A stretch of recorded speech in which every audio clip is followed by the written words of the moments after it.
আসসালামু আলাইকুম। এটিএন বাংলার গ্রামগঞ্জের খবরে সবাইকে স্বাগত জানাচ্ছি। আমি সুমনা ঘোষ। শুরুতেই থাকছে সংবাদ শিরোনাম। দেশের ২৫তম প্রধান বিচারপতি হিসেবে শপথ নিলেন বিচারপতি সৈয়দ রেফাত আহমেদ। বঙ্গভবনে বাকি ২ উপদেষ্টারও শপথ গ্রহণ।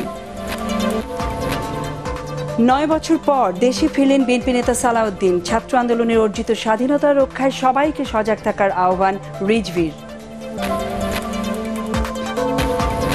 এবং দীর্ঘমেয়াদে ক্ষমতায় থাকার অভিলাষ নেই জানালেন ক্রীড়া উপদেষ্টা। ইন্টারনেট শাটডাউনে জড়িতদের বিচারের আশ্বাস আইসিটি উপদেষ্টার।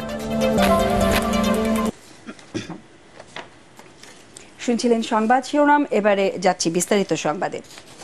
দেশের ২৫তম প্রধান বিচারপতি হিসেবে শপথ নিলেন বিচারপতি সৈয়দ রেফাত আহমেদ। দুপুরে বঙ্গভবনে তাকে শপথ পড়ান রাষ্ট্রপতি মোহাম্মদ শাহাবুদ্দিন। শপথ অনুষ্ঠানে অন্তর্বর্তীকালীন সরকারের প্রধান উপদেষ্টা ডক্টর মোহাম্মদ ইউনূস সহ অন্যান্য উপদেষ্টা, রাজনৈতিক দলের নেতা, বিশিষ্টজন ও বিভিন্ন দেশের রাষ্ট্রদূতরা উপস্থিত ছিলেন। এর আগে গতরাতে হাইকোর্ট বিভাগের বিচারপতি সৈয়দ রেফাত আহমেদকে প্রধান বিচারপতির পদে নিয়োগ দেন রাষ্ট্রপতি। সৈয়দ রেফাত আহমেদ ২০০৩ সালে হাইকোর্ট বিভাগের অতিরিক্ত বিচারপতি হিসেবে নিয়োগ পান। ২০০৫ সালে তাকে হাইকোর্ট বিভাগের বিচারপতি হিসেবে স্থায়ী নিয়োগ দেয়া হয়। প্রধান বিচারপতির শপথের পর অন্তর্বর্তীকালীন সরকারে নিয়োগ পাওয়া বাকি ২ উপদেষ্টা সুপ্রতীপ চাকমা ও বিধান রঞ্জন রায়কে শপথ পড়ান রাষ্ট্রপতি মোহাম্মদ শাহাবুদ্দিন। অপর একজন দেশের বাইরে থাকায় পরে তার শপথ অনুষ্ঠিত হবে। ফলে এখনো পর্যন্ত অন্তর্বর্তী সরকারের আকার প্রধান উপদেষ্টা সহ ১৬ জন।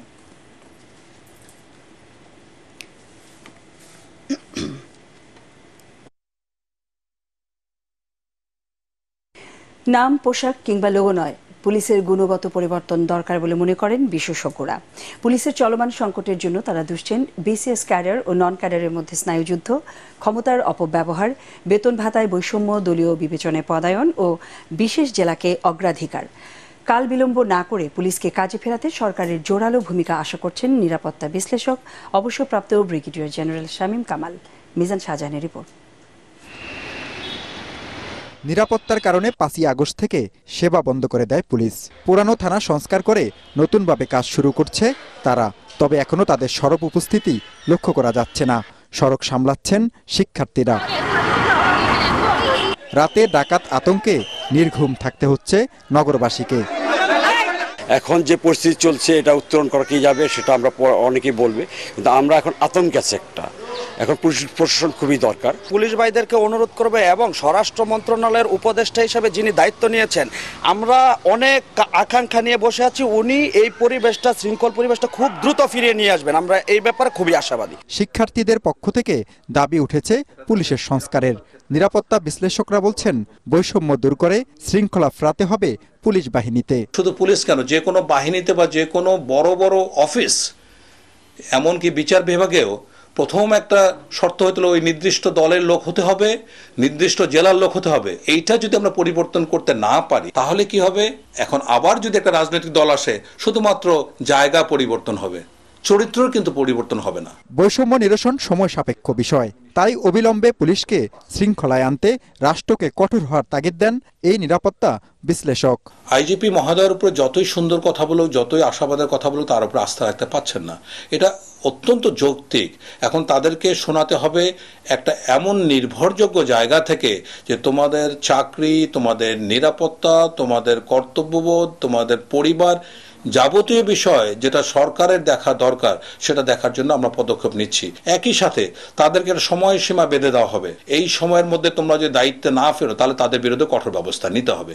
এটা ৫ দফা, ৬ দফা, ৮ দফা না মানলে শেষ পর্যন্ত আমরা ১ দফায় যাব, এ ধরনের কোনো ধরনের দাবি দেওয়া ইউনিফর্মে চলে না। ১৮৬১ সালের আইন দিয়ে এই যুগে পুলিশিং চলে না, তাই যুগোপযোগী আইন করার পরামর্শ বিশেষজ্ঞদের। মিজান শাহজাহান, এটিএন বাংলা, ঢাকা। উপদেষ্টাদের ক্ষমতার অভিলাষ নেই, জনগণ যতদিন চাইবে ততদিন দায়িত্বে থাকবেন। প্রথম দিন অফিস করতে এসে একথা বলেন ছাত্র আন্দোলনের সমন্বয়ক এবং সরকারের যুব ও ক্রীড়া উপদেষ্টা আসিফ মাহমুদ। আরেক উপদেষ্টা নাহিদ ইসলাম বলেন ইন্টারনেট শাটডাউনের সাথে জড়িতদের বিরুদ্ধে ব্যবস্থা নেওয়া হবে। একই সাথে নিত্যপণ্যের দাম কমানোর কথা বলেছেন মৎস্য ও প্রাণী সম্পদ উপদেষ্টা ফরিদা আক্তার। রিপোর্টে জানাচ্ছেন মাহবুব কবির চপল। সরকারি চাকরিতে ন্যায্য সুযোগ পেতে আন্দোলন করা নাহিদ ও আসিফ এখন সরকারের অংশ। লেখাপড়া শেষ করার আগেই হলেন মন্ত্রী পদমর্যাদার উপদেষ্টা। ডাক, টেলিযোগাযোগ ও আইসিটি মন্ত্রণালয়ের উপদেষ্টার দায়িত্ব পেয়ে প্রথম দিন সচিবালয়ে অফিস করেন নাহিদ। বলেন, ইন্টারনেট সেবা পাওয়া এখন মানুষের অধিকার। যারা অবৈধভাবে এই অধিকার বন্ধ রেখেছিল তাদের বিরুদ্ধে ব্যবস্থা নেওয়া হবে। সচিবালয়ে অফিস করেছেন যুব ও ক্রীড়া উপদেষ্টার দায়িত্ব পাওয়া আসিফ মাহমুদও।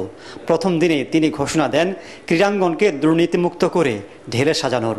উপদেষ্টারা কতদিন থাকবেন তারও একটা ধারণা দেন তিনি।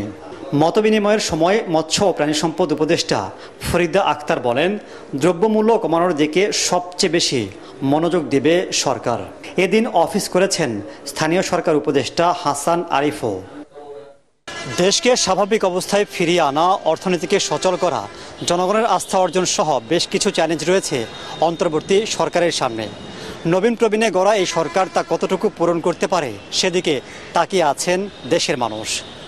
মাহবুব কবির চপল, এটিএন বাংলা, সচিবালয়, ঢাকা।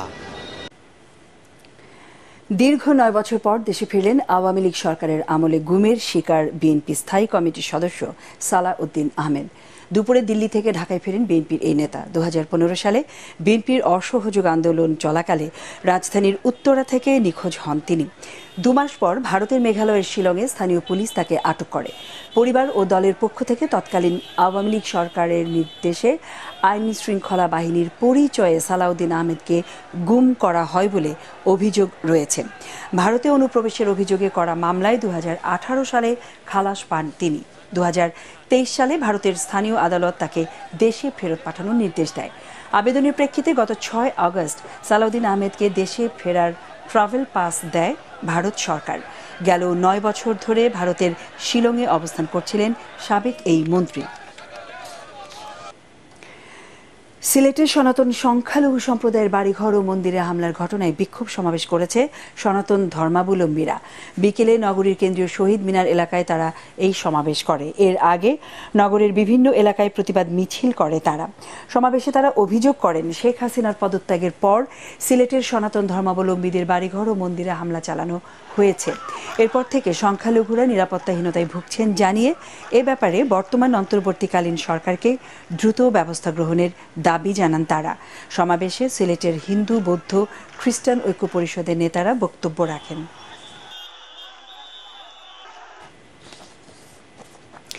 দেশের বিভিন্ন স্থানে হিন্দুদের মন্দির, বাড়ি ঘরে হামলা, ভাঙচুর, অগ্নিসংযোগ ও লুটপাটের প্রতিবাদ সহ 8 দফা দাবিতে জয়পুরহাটে প্রতিবাদ সমাবেশ ও মানববন্ধন করেছে সনাতনী শিক্ষার্থীরা। রোববার দুপুরে জয়পুরহাট সম্মিলিত সংগ্রামী সনাতন শিক্ষার্থী ও জনতা মঞ্চের ব্যানারে শহরের শহীদ ডাক্তার আবুল কাশেম ময়দান থেকে একটি মিছিল শহরের 0 পয়েন্টে আসে। পরে সেখানে সড়ক অবরোধ করে ঘণ্টাব্যাপী বিক্ষোভ সমাবেশ হয়। এতে কয়েক হাজার সনাতনী শিক্ষার্থী ও নারী পুরুষ অংশ নেন। সমাবেশে হিন্দু সংগঠনের নেতৃবৃন্দ বক্তব্য রাখেন। কোটা সংস্কার আন্দোলনের অন্যতম সমন্বয়ক কুমিল্লার ছেলে আসিফ মাহমুদ সজীব ভুঁইয়া। সফল আন্দোলন শেষে অন্তর্বর্তীকালীন সরকারের যুব ও ক্রীড়া মন্ত্রণালয়ের উপদেষ্টা হওয়ার খুশির জোয়ারে ভাসছেন তার গ্রামবাসী। গর্বিত এই সন্তানের জন্য দোয়ার আয়োজন করা হয়েছে এলাকার বিভিন্ন মসজিদে। আসিফকে ঘিরে নতুন দিনের স্বপ্ন দেখছেন তারা। কুমিল্লা প্রতিনিধি খায়রুল আহসান মানিকের রিপোর্ট, জানাচ্ছেন মুশফিকুর রহমান। এই মাঠেই হেসে খেলে 8-10 জনের মতো বড় হয়েছেন আসিফ মাহমুদ। তবে যৌবনের প্রথম প্রহর না পেরোতেই নিজেকে এক অনন্য উচ্চতায় নিয়ে গেছেন কুমিল্লার এই কৃতি সন্তান। মুরাদনগর উপজেলার আকবপুর গ্রামের স্কুল শিক্ষক বিল্লাল হোসেন ও রোকসানা আক্তার দম্পতির একমাত্র ছেলে আসিফ। বাবার চাকরির সুবাদে কুমিল্লাতেই 8ম শ্রেণী পর্যন্ত লেখাপড়া করেন তিনি। পরে ঢাকার তেজগাঁও হোসেন আলী উচ্চ বিদ্যালয় থেকে মাধ্যমিক এবং আদমজী ক্যান্টনমেন্ট কলেজ থেকে উচ্চ মাধ্যমিক শেষ করে ভর্তি হন ঢাকা বিশ্ববিদ্যালয়ে। কোটা সংস্কার আন্দোলনে আসিফের ভূমিকা দেখেছে পুরো বিশ্ব। এখন তিনি অন্তর্বর্তীকালীন সরকারের যুব ও ক্রীড়া মন্ত্রণালয়ের উপদেষ্টা। এতে উচ্ছ্বাসের শেষ নেই তার এলাকাবাসীর। আসিফ অন্তর্বর্তীকালীন সরকার উপদেষ্টা হয়েছে, আমাদের খুব আনন্দ লাগে। অনেক ভালো ছেলে, সে এত বড় একটা পদ পাইছে, আমরা সবাই গর্বিত। তবে আন্দোলনের দিনগুলো মোটেই সহজ ছিল না তার পরিবারের জন্য। সন্তানের গুম হওয়ার কথা শুনে ঢাকায় ছুটে এসেছিলেন তার বাবা মা। খোঁজ না পেয়ে বিভিন্ন থানা এমনকি মর্গেও হন্যে হয়ে খুঁজেছেন ছেলেকে। ওর সাথে আবার মোবাইলের যোগাযোগ বিচ্ছিন্ন হয়ে যায়। থানাতে মিসিং ডায়েরি করবার জন্য চেষ্টা করি, কিন্তু ওসি সাহেব মিসিং ডায়েরিটা নেয় নাই। বেওয়ারিশ লাশ যেখানে রাখা হয় হাসপাতালে মর্গে, ওই জায়গাতে গিয়ে সেটার সন্ধান করি। আসিফ মাহমুদের ছোট বোন ইফাত জাহান লামিয়া জানান, আন্দোলনের সময় বারবার ভাইয়ের মৃত্যুর খবর আসায় মানসিকভাবে ভেঙে পড়েছিল পুরো পরিবার। দুর্বিষহ সেই দিনগুলো শেষ হয়েছে। এখন তার ভাই অন্তর্বর্তীকালীন সরকারের উপদেষ্টা, তাই বোনের খুশি যেন বাঁধ ভাঙা। যেদিন আমরা এই স্বাধীনতাটা হইলো এর দিন সকালবেলাও ভাইয়াদের উপর গুলি চলছিল। একটুর জন্য বাচ্চা গেছে, ভাইয়ের সামনে 2টা লাশ পড়ছে। ভাই আমাদেরকে এই কথাটা বলছে, মানে আমরা সব সময় অনেক আতঙ্কে ছিলাম কোন সময় কি হয়ে যায়। আর এখন যেটা হয়েছে এটা তো আমরা ভাবিও নাই যে এত বেশি পাবো। আল্লাহর কাছে শুধু এতটুকু দোয়া ছিল যে আমার ভাইয়া যাতে বাচ্চা থাকে, এটা তো বেশি বাইরে পাইছি। আসিফ মাহমুদ যেন তার উপর অর্পিত দায়িত্ব যথাযথভাবে পালন করতে পারেন, সেই প্রত্যাশা গ্রামবাসীর।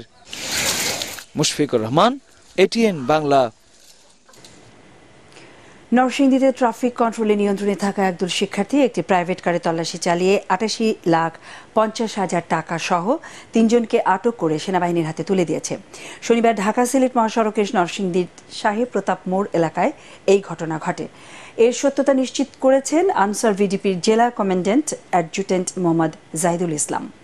আটক ৩ জন হলেন ব্রাহ্মণবাড়িয়া জেলার আশুগঞ্জের হরিয়ালা এলাকার মনির হোসেন, ব্রাহ্মণবাড়িয়ার রাসেল আহমেদ এবং আশুগঞ্জের প্রাইভেট কার চালক জুলহাস মিয়া। শিক্ষার্থী ও আনসার সূত্রে জানা গেছে, প্রাইভেট কারে থাকা 2টি ব্যাগ তল্লাশি করে এসব টাকা পাওয়া যায়। এই টাকার উৎস সম্পর্কে জানতে চাইলে কোনো সদুত্তর পাওয়া যায়নি। টাকার উৎস ও মালিক সম্পর্কে নিশ্চিত না হওয়া পর্যন্ত এসব টাকা জেলা ট্রেজারিতে সংরক্ষণ থাকবে। 3টা গাড়ি চেক আপ করছে, কোনো কিছু পাই নাই। তারপর এই গাড়িটা আসছে, আসার পর ওনাদের 2টা ফোন গাড়িতে ছিল, 2টা আইফোন ছিল দেখে আমাদের সন্দেহ হয়েছে। সন্দেহ হওয়ার পরে আমরা জিজ্ঞাসা করছি যে ভাই কিছু আছে, ওনারা বলছে না ভাই কিছু নাই। তারপর আমরা বলছি ভাই ব্যাগে কি, তারপর উনি একজন বলছে যে ব্যাগে কিছু নাই, আরেকজন বলছে ব্যাগে টাকা আছে। তারপর আমরা বলছি যে ব্যাগটা খুলেন, ব্যাগ খোলার পরে টাকা পাইছি। টাকা পাওয়ার পরেই যে ব্যাগে আমরা জানাইছি, প্রায় জানা গেছে 89 লক্ষ টাকার মতো। হুন্ডির মাধ্যমে যে একটা লোক আসছিল 10 দিন আগে আসছিল, তার মাধ্যমে টাকাটা দিয়ে দিছে। হ্যাঁ, তখন টাকাটা সে নিয়ে বাড়ির দিকে গেছে গা। তখন আবার বাড়ির দিকে আমরা গেছি, স্যার আজকে গেছি এই টাকাটা বাঙানোর জন্য। যেহেতু আন্দোলন আমরা স্যার আসতে পারি না, এই আজকে গিয়ে সেটা আমরা সকাল ভোরে 6টার দিকে রওনা দিছি, গিয়ে সেটা যে 10টা বাজে বাঙায় আমার আমরা। সাভার, আশুলিয়া ও ঢাকা আরিচা মহাসড়কে ট্রাফিক নিয়ন্ত্রণ করছে বৈষম্য বিরোধী ছাত্র আন্দোলনের শিক্ষার্থীরা। এতে খুশি চালকরা। শিক্ষার্থীদের সাথে যোগ দিয়েছেন আনসার ভিডিপি এবং ফায়ার সার্ভিস ও স্কাউট সদস্যরা। বিভিন্ন সংগঠনের পক্ষ থেকে শিক্ষার্থীদের মাঝে ছাতা, পানি ও খাবার দিচ্ছেন বিভিন্ন প্রতিষ্ঠান। হবিগঞ্জ শহর জুড়ে পরিচ্ছন্নতা অভিযান চালাচ্ছে সাধারণ শিক্ষার্থীরা। সড়কগুলোতে যান চলাচলে শৃঙ্খলা বজায় রাখার পাশাপাশি পরিচ্ছন্নতার কাজও অব্যাহত রেখেছে তারা। শিক্ষার্থীদের পাশাপাশি জেলা জাতীয়তাবাদী মহিলা দলের সদস্যরাও পরিচ্ছন্নতা কার্যক্রমে অংশ নেন। এছাড়াও scout, BNCC, red crescent, answer বাহিনী সহ দায়িত্ব পালন করতে দেখা গেছে। খাগড়াছড়িতে শিক্ষার্থীদের দেয়াল আলপনা আঁকা সহ সামাজিক নানামুখী কর্মযজ্ঞ চালাচ্ছে শিক্ষার্থীরা। শহরের বেশ কয়েকটি স্থানে দেয়ালে দেয়ালে গ্রাফিতি আঁকছে সাধারণ শিক্ষার্থীরা। জেলা শহরের মুক্ত মঞ্চ, আদালত সড়ক সহ বিভিন্ন পয়েন্টে আঁকা হচ্ছে গ্রাফিতি। সেখানে বৈষম্য বিরোধী অসাম্প্রদায়িক বাংলাদেশ গড়ার নানা চিত্র ফুটে উঠেছে। এছাড়া পাহাড়ি বাঙালি সম্প্রীতির চিত্রও তুলে ধরেছে শিক্ষার্থীরা। এদিকে আজও সড়কে শৃঙ্খলা ফেরাতে বৃষ্টি উপেক্ষা করে কাজ করছেন তারা। শিক্ষার্থীদের পাশাপাশি যুব, রেড ক্রিসেন্ট, বিএনসিসি সহ বিভিন্ন স্বেচ্ছাসেবী সংগঠনের সদস্যরাও রয়েছে। চাঁপাইনবাবগঞ্জ শহরেও বিভিন্ন গুরুত্বপূর্ণ স্থানের সড়ক ও দেয়াল লিখন করেছে বৈষম্য বিরোধী আন্দোলনে অংশগ্রহণকারী শিক্ষার্থীরা। জেলার বিভিন্ন শিক্ষা প্রতিষ্ঠানের দেয়ালে নানাভাবে তরুণদের বিজয় গাথাকে তুলে ধরেছেন তারা। এছাড়া শিক্ষার্থীদের সড়কে যান চলাচল স্বাভাবিক রাখা ও পরিচ্ছন্নতা কার্যক্রম চলছে। এই উদ্যোগের সাথে যুক্ত হয়েছেন আনসার বাহিনী ও স্কাউট সদস্যরা। ঠাকুরগাঁওয়ে গুম ও বিচার বহির্ভূত হত্যাকাণ্ড সহ সকল মানবাধিকার লঙ্ঘনের সাথে জড়িত ব্যক্তিদের বিচারের দাবিতে মানববন্ধন করেছে অধিকার ফাউন্ডেশন। শহরের চৌরাস্তায় আয়োজিত এই মানববন্ধনে বক্তারা বিগত সরকারের আমলে গুম ও বিচার বহির্ভূত সকল হত্যাকাণ্ডের বিচারের দাবি জানান। সেই সাথে মানুষের বাক স্বাধীনতা ফিরিয়ে দেওয়ার আহ্বান জানান বক্তারা।